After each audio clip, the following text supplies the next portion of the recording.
नमस्कार. लोकसंघर्षमध्ये आपले हार्दिक स्वागत. मी दादासाहेब नीळ.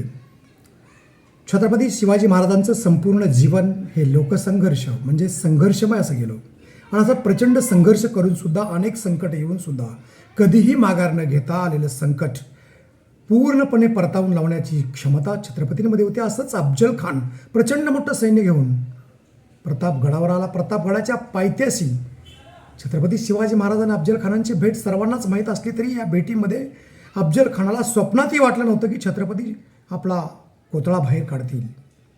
कपटी असलेला अफजल खान देवळं उद्ध्वस्त करणारा, अनेक धर्म बुडवणारा असा हा अन्यायी, हा कपटी अफजल खानाचा डाव छत्रपती शिवाजी महाराजांनी ओळखला होता आणि म्हणूनच त्याचा डाव ओळखून राजांनी सुद्धा सावध पवित्रा घेत वाघनखे पिचवा घेऊन बरोबर करेक्ट कार्यक्रम अफजल खानाचा केलेला होता. आणि हेच छत्रपती शिवाजी महाराजांनी एवढा मोठा संघर्ष येऊन सुद्धा कधीही घाबरले नाहीत. परंतु आज मात्र आपल्या राज्यामध्ये देशामध्ये अनेक खासदार हे पळपुटे निघाले. कारण आहे केवळ निधी मिळत नाही आणि विकास करायचा आहे. कुणाचा विकास आणि कसला निधी?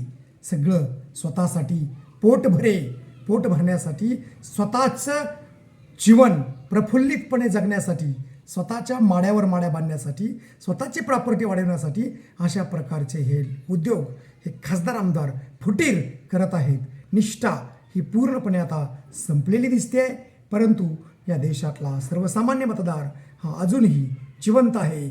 मतदार राजा जागा हो, लोकशाहीचा धागा हो. जय हिंद, जय महाराष्ट्र.